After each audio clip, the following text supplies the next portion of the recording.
Hello! Hello, friends, and here's another review from Fourth Guy in Line. This is another of the Lego Star Wars sets that have come out this month. This is the 75137, the Carbon Freezing Chamber. 231 pieces, retails at $24.99. It's my first Lego playset that's not actually a vehicle, so it's not like the Millennium Falcon, so I thought this would be kind of a fun thing. It's obviously replicating in portion the scene from Empire Strikes Back where Han gets frozen in carbonite.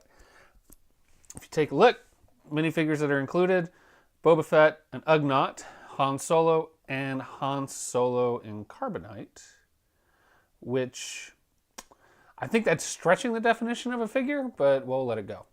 On the top, of course, we get our life size and another look at the figures. And then on the back, we get to take a look at all the action features, which I will be showing you in just a moment. Look at that. Anyway, let's take a look.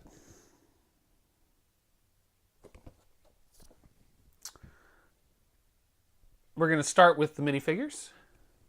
Here we have Han Solo in his disheveled look, shirt unbuttoned, looking a little nervous.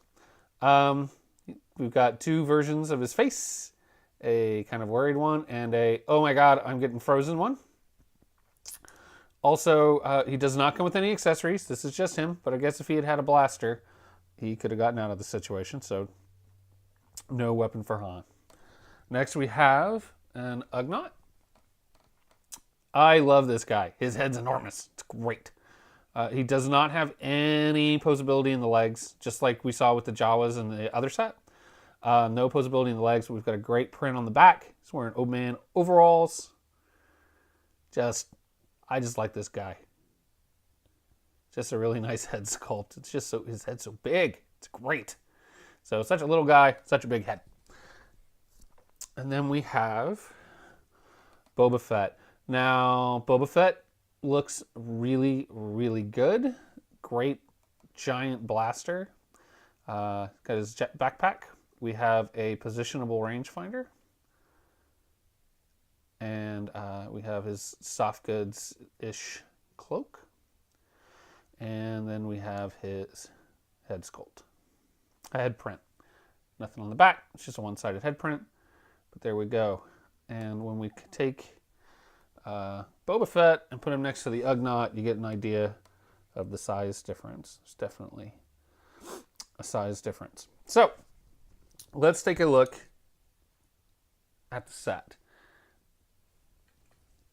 There is our playset. Now, it's not huge by any stretch of the imagination, but it is very nicely detailed. We'll go through some of the action features first, but first let me give you a quick turnaround. We've got a very nice staircase here. We have a positionable command console.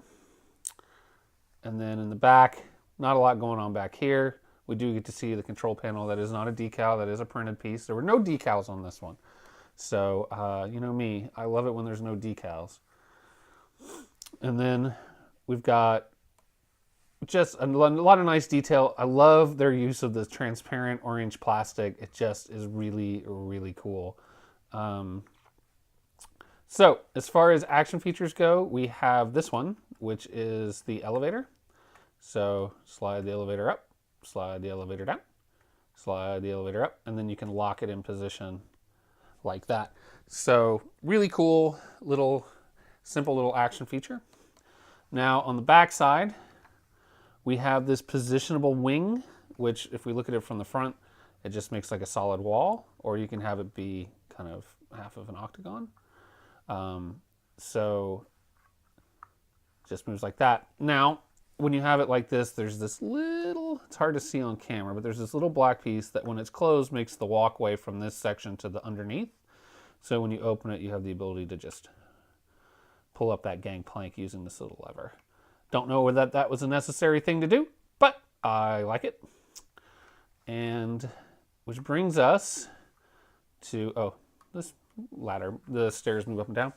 So which brings us to the final action feature.